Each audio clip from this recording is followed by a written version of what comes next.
tahun 2020 berakhir bulan Oktober tahun 2025. Jadi moratorium dilakukan. Jadi izin yang habis tidak kita perpanjang. Jadi ini izin habisnya bulan Oktober. Tetapi karena ini peristiwanya terjadi saat ini dan Dinas SDM Provinsi sudah beberapa kali memberikan surat peringatan tentang bahaya pengelolaan tambang ini. Tetapi kan kalau langsung menghentikan kan kita tidak bisa. Nah untuk itu maka tadi malam kami sudah mengeluarkan sanksi administratif dalam bentuk penghentian izin, pencabutan izin dari tambang ini. Ini kan dikelola oleh Koperasi Pondok Pesantren. Koperasi Pondok Pesantrennya bernama Al-Azhariyah. Dan kemudian di samping ini ada dua lagi kan, ada dua tambang yang sama yang dikelola oleh yayasan. Jadi tiga-tiganya sudah kami tutup tadi malam. Pak, ini tapi kan informasi dari warga ternyata nggak cuma terjadi sekali kecelakaannya, tapi beberapa sebelumnya sudah pernah terjadi. Iya, masih bisa dapat izin, Pak? Izinnya kan tahun 2020, saya belum jadi gubernur, Mbak. Artinya dari pihak Pemprov sendiri, apa keterangan yang disampaikan dari pihak Pemprov? Ada sejak ke situ begitu? Bukan, gini, izinnya dikeluarkan tahun 2020. Ketika izin dikeluarkan tahun 2020 kan saya tidak bisa mengomentari. Izin yang 2020 kan saya menjabat 20 Februari tahun 2025 gitu loh. Kalau sejak saya memimpin sangat selektif dan bahkan saya sejak memimpin tidak mengeluarkan lagi izin tambang. Bahkan menutup. Kalau menutup saya banyak. Berarti untuk total berapa? Sudah ya? Berapa yang ditutup? Nanti tanya kepala SDM ya. Kalau satu-satunya yang tapi beberapa tambang yang kemarin kan di Kerawang sudah saya tutup. Terus kemudian kemarin di Subang sudah banyak yang saya tutup. Di kemarin juga penambangan emas yang memiliki pengusaha WNA Korea Selatan saya tutup juga. Nah, kemudian juga kita sudah menutup hampir ratusan tambang ilegal. Dan akan kita konsisten terus kita laksanakan penutupan di berbagai tempat dan Pak Kapoldanya relatif tegas. Seminggu yang lalu kita tutup tambang yang ada di Tasik. Dan mungkin dalam waktu dekat kita lagi memproses pidana penambangan di Tasik. Jadi sudah banyak langkah yang kita lakukan dan peristiwa ini peringatannya menurut keterangan Kepala SDM-nya juga baru kan, sudah berapa kali diingatkan oleh Pemprov Jabar. Pak, sedikit Kang, ini kan korban mungkin saja ini kepala keluarga. Ya. Banyak keluarga yang terdampak. Oke. Bagaimana dari Pemprov? Yang pertama bahwa korban ini bukan hanya pegawai.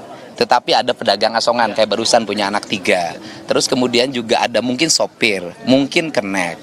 Maka keluarga-keluarga yang ditinggalkan karena peristiwa musibah ini kami menanggung biaya hidup untuk anak-anaknya. Kemudian juga kami sudah menyiapkan santunan untuk keluarganya. Tetapi juga saya meminta pada pengelola tambang untuk segera melakukan langkah-langkah penanganan sosial terhadap mereka yang jadi korban. Kan tambang di sini untungnya sudah banyak. Kan harus ada sikap untuk memberikan bantuan dan tanggung jawab terhadap korban. Kalau bagaimana ada jawabannya prosedur penanganan atau seperti apa untuk? Kalau saya sih mengatakan karena saya 3 tahun yang lalu sudah ke sini, tambang ini tidak memenuhi syarat sebagai pengelola tambang. Karena 3 tahun yang lalu saya sudah datang ke sini dan saya sudah menyatakan waktu itu tambang ini mohon ditutup. Karena jalan Pak tetap. Saya kan waktu itu belum jadi apa-apa Pak, gitu loh. Pak, terkait air, Pak, terkait sungai yang tercemar ini gimana Pak untuk Ya begini, kan aspek pidananya nanti biar Polda yang mendalami. Pidananya selain dilanggarnya standarisasi K3, juga misalnya aspek pencemaran. Kemudian kan ini Yayasan Kopontren. Benarkah Yayasan Kopontren ini benar-benar digunakan untuk kepentingan pondok pesantren atau tidak? Atau hanya menggunakan baju Kopontren saja? Nah, biarkanlah itu penyidik yang melakukan pendalaman terhadap itu.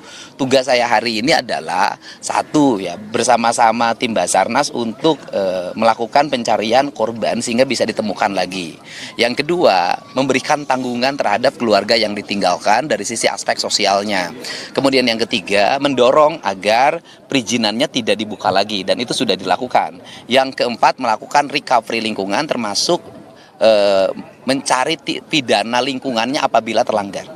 Kang, artinya ini setelah adanya kejadian ini seluruh aktivitas tambang di Gunung Kuda akan ditutup? Semuanya sudah di malam sudah ditutup. Berarti permanen atau gimana? Tidak akan saya buka lagi. Berarti permanen? Ya sudah, tidak akan saya buka lagi. Pak Gub, untuk terkait pemulihan kondisi sungai yang akhirnya menyebabkan para petani harus... Ya itu akan kita recovery ya, karena kan PR kita terhadap kerusakan lingkungan di Jabar itu banyak ya. Dan tindakan kita ini kan kadang-kadang berhadapan dengan masyarakat itu sendiri yang menginginkan tambang itu ada. Tetapi bagi saya hari ini saya lebih memilih konservasi, pengelolaan lingkungan, penyelamatan lingkungan daripada sekedar ekonomi. dampak kerusakan sudah berapa hektar per sini luasan penambangan di 3 yayasan? Ini kan yayasannya 30 hektar seluruhnya. 30 hektar. Ya kita setelah ini juga kita akan manggil perhutani ya. Ini kan perhutani ini banyak sekali areal-areal hutan yang berubah menjadi areal tambang. Padahal kan perhutani ini adalah perusahaan pengelola hutan, bukan pengelolaan pengusaha tambang. Ini kan lagi-lagi dulu perkebunan itu menjadi PT sewa tanah, nah sekarang perhutani menjadi PT sewa lahan untuk pertambangan. Nah ini perusahaan yang BUMN yang aneh-aneh ini segera memperbaiki diri. Ini dosa ini. Pak, sebelumnya ini lahan perhutani Pak? Ini perhutani Pak. Saya panggil perhutaninya dan paling utama tata ruang. Saya minta Pemda Kabupaten Cirebon untuk segera melakukan perubahan tata ruang. Dikembalikan kembali tata ruang ini menjadi kawasan hijau, bukan kawasan pertambangan. Kang, selama ini fokus dengan alam dan lingkungan. Iya. Apakah nantinya juga tidak hanya tempat ini yang akan ditindak, tapi juga tempat-tempat lain? Saya kan sudah sampaikan, sudah berapa ratus di Jawa Barat tambangnya yang saya tutup. Dan saya akan konsisten pada sikap itu, termasuk kebijakan saya misalnya, kebijakan pembangunan berbasis bambu. Itu kan sesungguhnya saya lagi mengamankan Jawa Barat dari eksploitasi sumber daya alam. Pak Gu pada tahun 2021 kan Pak Gu pernah mengungkapkan ini cocok untuk jadikan lokasi wisata Pak karena dianggap indah. Iya waktu itu kan karena kan waktu izinnya kan sampai 2025. Dari sisi aspek kewenangan kan saya tidak boleh mutus izin di tengah. Ya, kalau sekarang kan ada musibah, ya izinnya langsung dicabut. Apakah ada rencana untuk pembangunan wisata ke depan? Ya gimana mau jadi wisata? Tempatnya masih harus di recovery. Ini harus recovery total dulu sehingga aman untuk lingkungan. Kalau sudah aman untuk lingkungan baru kita kembangkan wisata. Ya. Oke, siap. Makasih Pak Gubernur.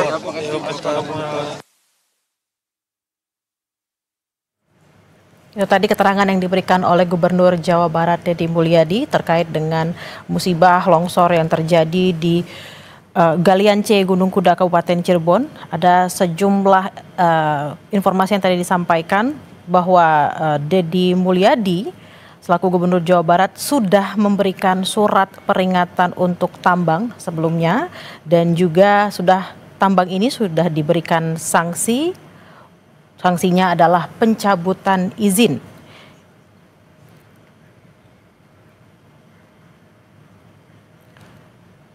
Pencabutan izin sudah dilakukan oleh Gubernur Jawa Barat Deddy Mulyadi dan tadi Gubernur Jawa Barat sempat mengatakan bahwa kira-kira 3 tahun lalu ketika dia belum menjabat sebagai gubernur sudah pernah mengunjungi tambang ini, sudah dilihat secara langsung dan memang dianggap kurang layak saat itu. Namun karena saat itu Deddy Mulyadi belum memiliki kewenangan sebagai gubernur maka hanya bisa memberikan informasi tersebut. Lalu tadi dikatakan bahwa tambang ini dikelola oleh Yayasan Pesantren dan sudah ada 3 tambang yang dicabut sejak semalam. Dan nyawa orang yang hilang itu kan bukan hanya persoalan dan ini bukan satu, jumlahnya sangat banyak. Untuk itu penambang harus bertanggung jawab terhadap peristiwa ini. Karena peringatannya sudah dilakukan. Saya sendiri secara pribadi dulu sebelum menjadi gubernur sudah datang ke sini. Dan saya meminta langsung untuk dihentikan. Karena menurut saya waktu itu kok nggak memenuhi standarisasi pengelolaan tambang yang memiliki basic K3. Dan ini memang kayaknya juga tidak punya inspektur tambang, tidak punya pengawas tambang, dan tidak punya ahli tambang. Mungkin kalau tambang plastik mereka punya. Pak, ini izin operasi juga sampai Oktober. Namun karena sampai Ya kalau gini aja kan sudah menimbulkan problem. Ya kalau sudah problem ya cabut. Resiko yang saya cabut mereka gugatan PT UN. Ya nggak apa-apa itu resiko. Pak, biar kejadian ini tidak terulang lagi Pak, ini apa perlu? Pokoknya begini saja deh, sejak saya memimpin, kan saya sudah mengeluarkan surat edaran, larangan alih fungsi lahan, pertama kan. Kemudian yang kedua, meminta kepada SDM dan Dinas Lingkungan Hidup melakukan moratorium terhadap izin pertambangan. Yang ketiga, kita sudah menutup ratusan tambang ilegal, dan Polda Jabar sudah memproses pidana beberapa tambang ilegal. Dan yang berikutnya adalah moratorium tidak ada lagi perpanjangan izin pertambangan di Jawa Barat. Cukup kan? Cukup. Ada yang lebih tegas dari ini tanya? Oke.